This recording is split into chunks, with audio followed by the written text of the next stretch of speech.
2 semaines, un petit peu plus de 2 semaines avant la Coupe du Monde de foot, et vous disputez justement un match lors des universités d'été du RPR. On voit que vous jouez alors aux côtés de Nicolas Sarkozy. C'était presque 10 ans avant de claquer la porte de l'UMP. C'était en 2017, ce départ fracassant.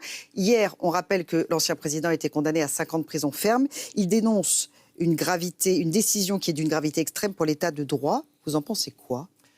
J'ai eu des désaccords très profonds avec Nicolas Sarkozy. Je voyais Philippe Séguin sur cette affaire du référendum de 2005. C'est ce qui vous a fâché définitivement ? Ah oui, j'étais dans son bureau du ministère de l'Intérieur quand, avant l'élection présidentielle, il m'a dit « je passerai par le Parlement ». Et je lui ai dit « mais c'est le viol du peuple ». Il m'a dit « non, je serai élu président, ça vaudra mandat ». Et là, j'ai eu l'honnêteté par rapport à beaucoup d'autres de dire « sans moi ». Et je savais qu'il serait élu et je suis parti. Donc vous voyez, ce n'est pas par intérêt. Mais pour autant, j'ai bien aimé ce que vous avez dit tout à l'heure. Dans une démocratie, il faut qu'on s'habitue à ce qu'un homme politique n'ait pas de privilège par rapport à la justice. Et donc, les hommes politiques ne sont pas au-dessus des lois. Mais il ne faut aussi pas que les hommes politiques soient en dessous des lois. Et dans l'affaire de Sarkozy, moi, je ne vais pas commenter le jugement de fond. Je ne vais pas commenter. Comme je n'ai jamais commenté les jugements de fond, pareil sur Marine Le Pen. C'est-à-dire qu'il a été relaxé sur 3 chefs d'accusation et il y en a eu un d'association de malfaiteurs.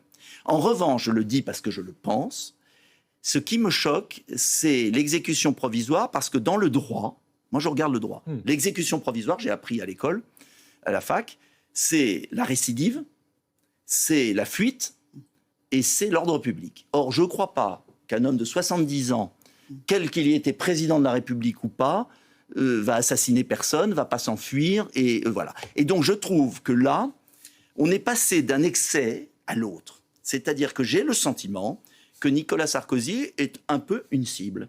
C'est-à-dire qu'il y a eu une époque où les hommes politiques étaient en dehors des affaires judiciaires.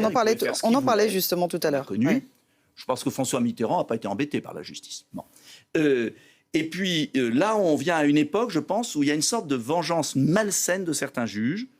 Et je pense que les juges qui lui ont mis l'exécution provisoire... Il y en avait 29 des juges. Vous pensez qu'ils étaient tous contre lui du même avis ? Non, mais je pense qu'ils n'ont pas rendu service même à l'état de pacification, de réconciliation nécessaire entre la démocratie et la justice. Et je pense qu'on a un chemin à trouver, équilibré. Voilà. Et là, je pense que c'est l'huile sur le feu. Voilà. Et je pense mais c'est aussi la faute, vous l'avez dit très justement, des parlementaires.